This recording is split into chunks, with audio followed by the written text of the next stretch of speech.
ನನ್ನ ಹೆಸರು ಸುಹಾಸಿನಿ, 23ನೇ ವಯಸ್ಸಿನವಳು. ನಾನು ಒಂದು ಹಳ್ಳಿಯಲ್ಲಿ ಬೆಳೆದ ಹುಡುಗಿ. ನನಗೆ ತಂದೆ ತಾಯಿ ಇಲ್ಲ. ಒಬ್ಬ ಅಣ್ಣ ಮತ್ತು ಅಣ್ಣನ ಹೆಂಡತಿ ಅತ್ತಿಗೆ. ಅಣ್ಣನಿಗೆ ಒಬ್ಬಳು ಪುಟ್ಟ ಮಗಳು. ಇದೇ ನಮ್ಮ ಕುಟುಂಬ. ಒಂದು ದಿನ ಪಟ್ಟಣದಿಂದ ನಮ್ಮ ಹಳ್ಳಿಗೆ ಫೇಮಸ್ ಕಲೆಗಾರ ಬಂದಿದ್ದ. ಅವನ ಹೆಸರು ಪ್ರೀತಮ್ ಅಂತ. ಅವನಿಗೂ ನನಗೂ ಪ್ರೀತಿಯಾಯಿತು. ಹೀಗೆ ಅವನು ನನ್ನನ್ನು ತುಂಬ ಪ್ರೀತಿಸುತ್ತಿದ್ದ. ಪ್ರೀತಿಯಲ್ಲಿ ನಾವು ಒಂದು ಹೆಜ್ಜೆ ಮುಂದೆ ಹೋಗಿ ಮಾಡಬಾರದ ತಪ್ಪು ಮಾಡಿಬಿಟ್ಟೆವು. ಆದರೆ ಮುಂದೆ ಗತಿ ಏನು? ನನ್ನ ಅಣ್ಣ ನನ್ನನ್ನು ತುಂಬ ಪ್ರೀತಿಯಿಂದ ಬೆಳೆಸಿದ್ದ. ನನ್ನನ್ನು ಅವನ ಸ್ವಂತ ಮಗಳಂತೆ ನೋಡಿಕೊಳ್ಳುತ್ತಿದ್ದ. ಆದರೆ ನಾನು ಪ್ರೆಗ್ನೆಂಟ್ ಆಗಿರೋ ವಿಷಯನ ಹೇಗೆ ಹೇಳಲಿ ಅವನ ಮುಂದೆ? ಹೇಳದೇ ಇರಲು ಕೂಡ ಆಗಲ್ಲ. ನನಗೆ ಇರೋದು ಅವನೊಬ್ಬನೇ.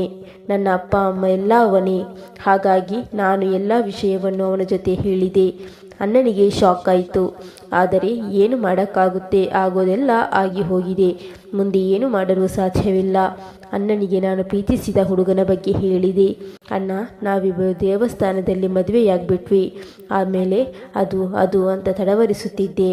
ಆವಾಗ ಅಣ್ಣ, ಆಮೇಲೆ ಏನಾಯಿತು ಸುಹಾಸಿನಿ ಹೇಳು ಅಂತ ಕೇಳಿದ. ಅದಕ್ಕೆ ಅಣ್ಣ, ನಾನು ಮಾಡಬಾರದ ತಪ್ಪು ಮಾಡಿಬಿಟ್ಟೆ. ನಾನು ಆ ಹುಡುಗನ ಜೊತೆ ಅಂತ ಅಳುತ್ತಾ ನಿಂತೆ. ಆವಾಗ ಅಣ್ಣ, ಹೇಳು ಏನಾಯ್ತಮ್ಮ ಅಂತ ಭಯದಲ್ಲಿ ಕೇಳಿದ. ಅದಕ್ಕೆ ಅಣ್ಣ, ನಾನು ಪ್ರೆಗ್ನೆಂಟ್ ಅಣ್ಣ ಅಂತ ಹೇಳಿದೆ. ಅಣ್ಣನಿಗೆ ತಡೆಯಲಾರದ ದುಃಖವಾಯಿತು. ನಾನು ಅಣ್ಣ ಇಬ್ಬರು ಹತ್ತು ಅವನ ಬಗ್ಗೆ ಏನೂ ಗೊತ್ತಿಲ್ಲ. ಅವನನ್ನು ಎಲ್ಲಿ ಅಂತ ಹುಡುಕೋದು ಅಂತ ಚಿಂತೆ ಮಾಡ್ತಾನೆ.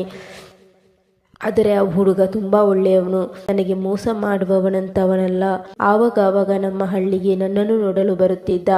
ಆವಾಗ ನಾನು ಅವನಲ್ಲಿ, ನಾವು ಮದುವೆಯಾಗಿರೋ ವಿಷಯ ನಿನ್ನ ಮನೆಯಲ್ಲಿ ಹೇಳಿ ನನ್ನನ್ನು ನಿಮ್ಮ ಮನೆಗೆ ಕರೆದುಕೊಂಡು ಹೋಗಿ ಅಂತ ಹೇಳಿದೆ. ಅದಕ್ಕೆ ಅವನು, ಸರಿ, ಆದಷ್ಟು ಬೇಗ ನಾನು ಮನೆಯಲ್ಲಿ ನಮ್ಮ ವಿಷಯನ ಹೇಳಿ ನಿನ್ನನ್ನು ಮನೆಗೆ ಕರೆದುಕೊಂಡು ಹೋಗ್ತೀನಿ ಅಂತ ಹೇಳಿ ಹೊರಡುತ್ತಾನೆ.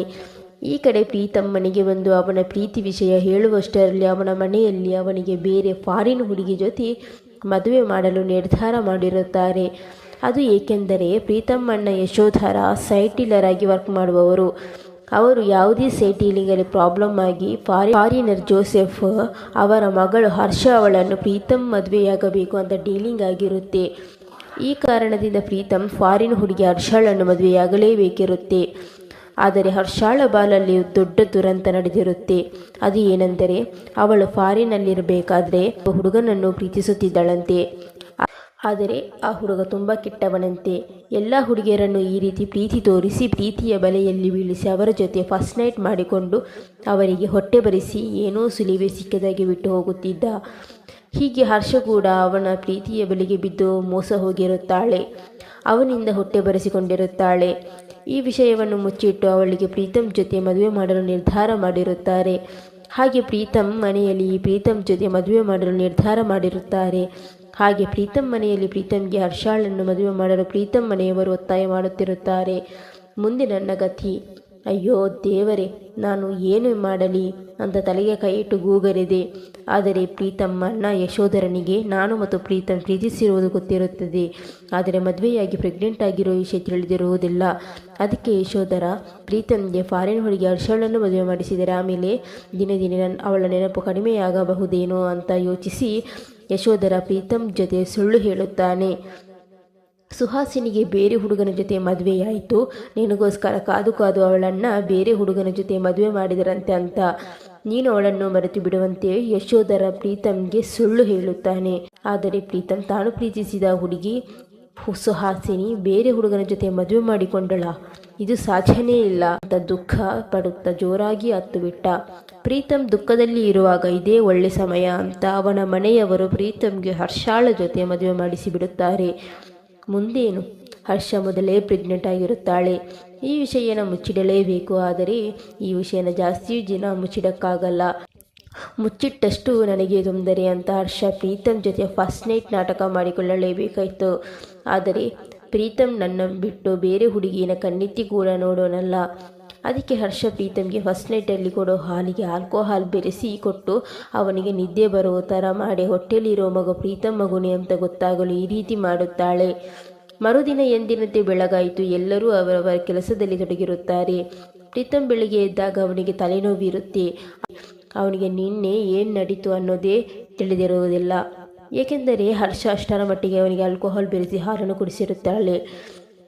ಹರ್ಷ ಬೆಳಗ್ಗೆ ನಿಂಬೆಹಣ್ಣಿನ ಜ್ಯೂಸ್ ತಂದು ಪ್ರೀತಮ್ಗೆ ಕೊಡುತ್ತಾಳೆ. ಅವತ್ತು ಪ್ರೀತಮ್ ಕೆಲಸಕ್ಕೆ ಹೋಗಿಲ್ಲ. ಅವನಿಗೆ ನಿನ್ನೆ ಫಸ್ಟ್ ನೈಟಲ್ಲಿ ಏನು ನಡೀತು ಅನ್ನೋದೇ ಚಿಂತೆಯಾಗಿ ಬಿಟ್ಟಿತ್ತು. ಹರ್ಷಳ ಜೊತೆ ಕೇಳೋಣ ಅಂದರೆ ಏನೋ ಸರಿ ಕಾಣಲಿಲ್ಲ.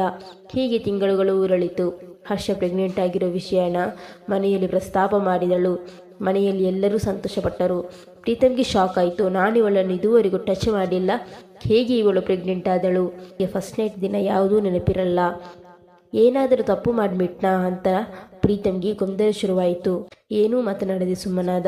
ಪ್ರೀತಮ್ಗೆ ಹರ್ಷ ಮೇಲೆ ಸ್ವಲ್ಪನೂ ಇಂಟ್ರೆಸ್ಟ್ ಇರಲಿಲ್ಲ. ಹೀಗೆ ಹರ್ಷಳಿಗೆ ಡೆಲಿವರಿ ಆಯಿತು. ಹೆಣ್ಣು ಮಗುವಿನ ಜನನ ಆಯಿತು. ಆದರೆ ಮಗು ಪ್ರೀತಮ್ಗೆ ಸ್ವಲ್ಪನೂ ಹೋಲಿಕೆ ಇಲ್ಲ. ಹೀಗೆ ವರ್ಷಗಳೇ ಉರುಳಿತು. ಮಗುವಿಗೆ 5 ವರ್ಷವಾಯಿತು.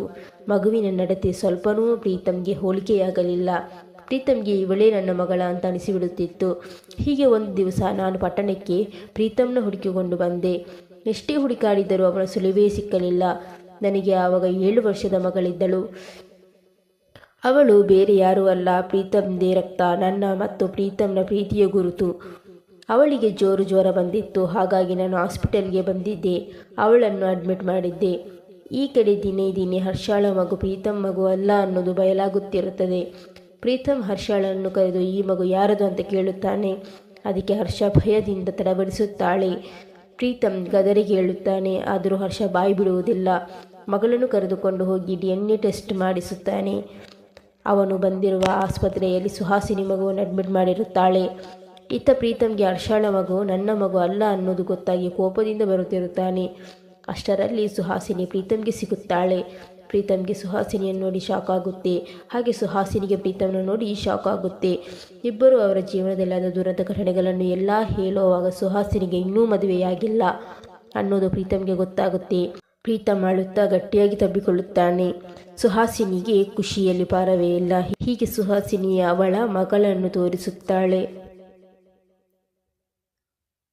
ಪ್ರೀತಮ್ ಅವಳನ್ನು ಗಟ್ಟಿಯಾಗಿ ತಬ್ಬಿಕೊಳ್ಳುತ್ತಾನೆ. ಪ್ರೀತಮ್ ಸುಹಾಸಿನಿ ಮತ್ತು ಅವಳ ಮಗಳನ್ನು ಮನೆಗೆ ಕರೆದುಕೊಂಡು ಬರುತ್ತಾನೆ. ಹರ್ಷ ಮಾಡಿದ ತಪ್ಪಿನಿಂದಾಗಿ ಅವಳನ್ನು ಮನೆಯಿಂದ ಹೊರಗೆ ತಳ್ಳುತ್ತಾನೆ. ಪ್ರೀತಮ್ ಸುಹಾಸಿನಿ ಮತ್ತು ಅವರ ಮುದ್ದಾದ ಮಗುವನ್ನು ಕರೆದುಕೊಂಡು ಮನೆ ಬಿಟ್ಟು ಹೋಗುತ್ತಾನೆ. ಅಲ್ಲಿಂದ ನಮ್ಮ ಜೀವನ ಸುಂದರವಾಗಿ ಸಾಗುತ್ತಿದೆ. ಸ್ನೇಹಿತರೆ, ಈ ಕಥೆ ನಿಮಗೆ ಇಷ್ಟವಾಗಿದ್ದಲ್ಲಿ ವಿಡಿಯೋಗೊಂದು ಲೈಕ್ ಕೊಡಿ, ಶೇರ್ ಮಾಡಿ, ಸಬ್ಸ್ಕ್ರೈಬ್ ಮಾಡಿ. Thank you for watching.